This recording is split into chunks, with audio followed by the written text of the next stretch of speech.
spot. Well, what are you looking for? Like for long-term effects. So long-term sleep deprivation effects. Yeah. I mean, so in the long term, like true sleep deprivation, you can look up some research, but some of the studies they've done on homeless people, right? So that's like a good place to look at what happens to someone. In fact, you can become psychotic from lack of sleep. Like you can look like you have a very serious mental disorder from long-term lack of sleep. But the reality of Americans and sort of our we generally are at a sleep deficit, but we function. Um, some studies that I've read, and I don't have the exact numbers, show you're going to make less money over the years because you're not as productive over the years. That your lifespan can be shortened a bit from not getting enough sleep over time. I mean, one of the number one recommendations we have for people is to get enough sleep. Headaches, you can have, mood changes. Headaches are really common here. That's what I see a lot. Kids will come in medically because they haven't slept or they've been up too late trying to study. That's kind of what I know about it. Speaking of like kids that come in, you said medically they get headaches. Right. Are there any other kids coming in like that show signs of just not getting enough sleep? Well, so for every kid that comes in, one of my vital signs is how many hours of sleep do you get?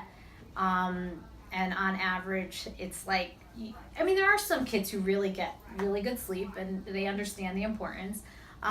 Some kids will get 4 hours of sleep and they're coming in a lot for headaches and complaints, what we call somatic complaints, meaning I just don't feel good, I'm tired, that. And the other thing that happens is they take naps. So napping can also have a bad sort of cyclical effect. So they don't get enough sleep at night, they go home from school, they take a 2 to 3 hour nap. I had somebody who took a 4 hour nap. That's like another sleep time. Although there was an interesting study that they did recently where they put people in a deprived state, meaning there was no electronics, no lights. They just kind of lived according to the regular daylight. And they did find that that on average people would fall into 2 sleep cycles where you would sleep in the afternoon, you would get up for a time and then sleep another 4 to 5 hours in the middle of the night, which would go back to the times when we were hunter-gatherers and needed to be, people would take turns like kind of being awake. Sort of, that might be something you guys might want to look up at. Like, what does that look like if you didn't have homework, you didn't have the lights on all the time? Because the lights also stimulate brain function, so it keeps you kind of awake and you may not get as deep a sleep. So that's also important, is quality of sleep. So the topic we had actually, I don't think we thought of, was that naps, and how you said naps are not good for They can be useful and they can be harmful. So in the fact that they're useful, if you take a hour and a half nap, 45 minutes to an hour and a half, and you have a schedule, then that may actually benefit you depending on the person, right? Because then they could still go to bed at 10 o'clock and get a good night's sleep, or 11 o'clock. Some people, if they take even that time, that short a time, they would be up later. So if it causes a person to be up till 1 or 2 in the morning because they took a nap after school, that becomes dysfunctional. But in many countries, they have siestas where people will take a nap in the middle of the day, like after lunch. Your sugar levels, you eat, and then your sugar goes up and then down, and it's very common for the body to feel tired after lunchtime because it's digesting and it's kind of a normal time. But siestas in other countries are usually short. They're not like 3 to 4 hours. They're like 45 to an hour and a half. So I'm a napper. I enjoy my siestas if I can get them. But we don't actually live in a society that supports that lifestyle. So at some workplaces, they have these sleep pods where they can go in and take a nap. So maybe we should implement that at school. Do you think that would be like a good thing to have? I don't know. Incorporate a siesta during the day? That's a really good idea, but then you're lengthening your school day because you're not getting everything in.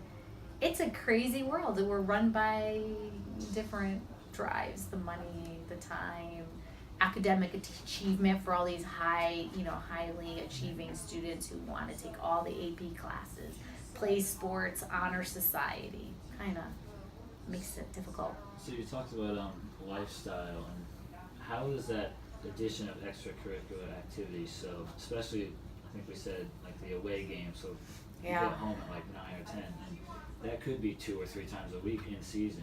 And we even interviewed someone who's a 3-sport captain too, so he was really into it.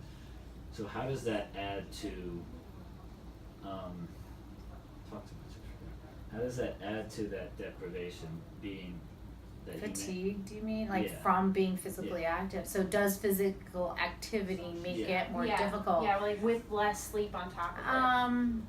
Of course, you're if you're doing a lot of sports and your body sort of takes a toll. It's really individual because there are some students who are really like their body just thrives on the physical activity, and then they get a really good night's sleep. And in fact, people who have sleep dysfunction often they're not exercisers, they're not athletes, and so one of the recommendations I give is to try to get some activity, 45 to an hour of physical activity a day to help with their sleep.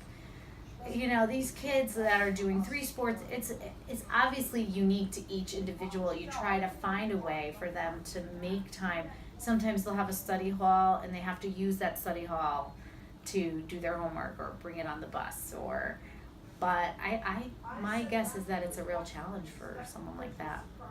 One other thing we talked to him about was what the level of collaboration between coaches and teachers was, and he said that it really isn't great. So what are your thoughts on that and how it could, what it should be?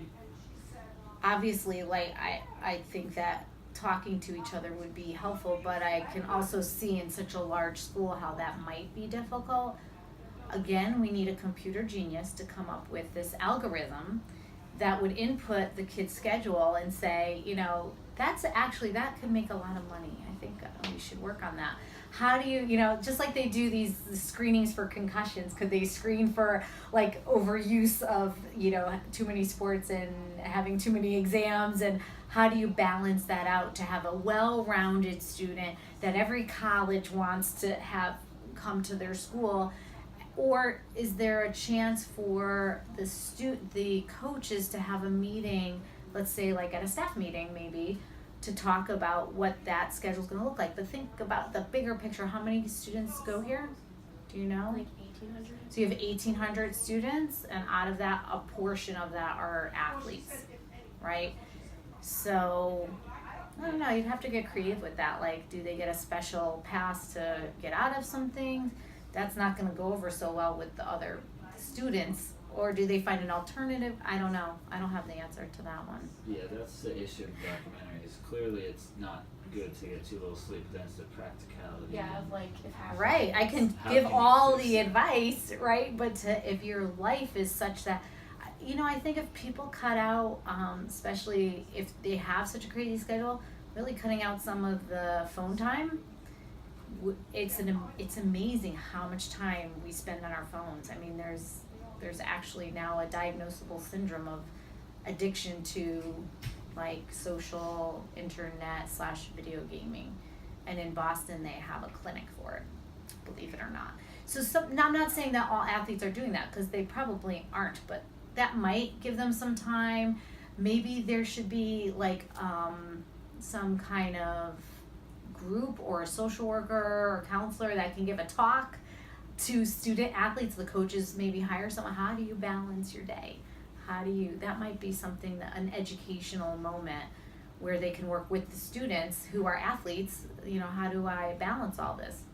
And that's part of the preparation for and also preparing. I know you guys have like a sports day, right? I mean, they usually do some kind of pre-sports preparation classes. Maybe that would be another opportunity for them to say, this is how much time it's going to take from your schedule. And then the families have to decide too how important it is. At what cost, are you doing 3 sports? But like I said, I have some that are very successful who do really great, and others that don't, and sometimes have to leave a sport. Yeah, I think we're good. Is that good? Yeah, thank you. All right. Thank you so much. You're welcome.